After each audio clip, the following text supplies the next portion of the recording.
எப்பா இந்த மாதிரி ஒரு ஃபைனல் டோர்னமெண்ட்டை யாருமே பார்த்துருக்க முடியாது கைஸ். குல் கேமிங் சைட்லேருந்து நடத்தின solo one tap tournament final இது. 4 ரவுண்டுக்கு அப்புறம் ஃபைனலு. தரமான ஒன் டாப். இந்த மாதிரி ஒரு ஃபைனலில் பார்த்ததே கிடையாது. ஸ்பெக்கில் இருந்தவங்களாம் வாய புழக்கணும் அந்த மாதிரி இருந்துச்சு.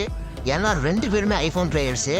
சரியான மூவ்மெண்ட் ஸ்பீடு. கேஜி மூர்த்தி இந்த பக்கம் இருந்து அடிக்க, கொசூர் ராஜா அந்த பக்கம் இருந்து அடிக்க, சரியான கூத்தா போச்சு இவங்களோட. செம்ம மூவ்மெண்ட் ஸ்பீடு. ஒவ்வொரு ரவுண்டும் வாயை பொழக்கிற மாதிரி ஆயிடுச்சு.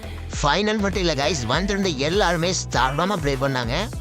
இன்னும் நிறைய பேர் வரதா இருந்தாங்க. ஆனால் அதுக்குள்ளே ஸ்லாட்டு புக் ஆகிடுச்சு. அதனால் பாதி பேர் இன்வைட் பண்ண முடியல நம்மளால. இதுக்கப்புறம் அவரோட ஃபியூச்சரில் வர டோர்னமெண்ட்டில் கண்டிப்பாக ஜாயின் பண்ணிக்கோங்க. கேம் பிளே பார்க்கறதுக்கு வேணா ஒன் சைடாக போன மாதிரி இருந்திருக்கலாம். ஆனால் சரியான டஃப். இந்த இடத்துல மூர்த்தி கூட வால் போட்டுவார். ஆனால் போட்டுமே ஐஃபோன் ஸ்பீடை பார்த்தீங்களா, சரியான அடி விழுந்து டம்முன்னு.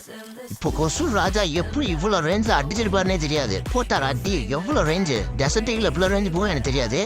ஆனால் இப்போ மூர்த்தி அடித்த சாட்டை வேற லெவலில் இருந்துச்சு. இந்த இடத்துல 2 பேத்துக்குமே சரியான டேமேஜ். யாரா அடிப்பா அப்படின்னு பார்த்துட்டு இருந்தா கொசூர் ராஜா மேலே தாண்டுறாரு. மூர்த்தி டேமேஜ் கொடுத்துறாரு. ஆனால் ஒன் சைடை ஏறுவார். பாருங்க தலையிலேயே சரியான அடி. வெறும் 8 ஹெச்பியில் வர வச்சு அடி கொடுத்து விட்டாரு. அவ்வளோதான் ஃபைனல் ரவுண்டுக்கு வந்துட்டோம்.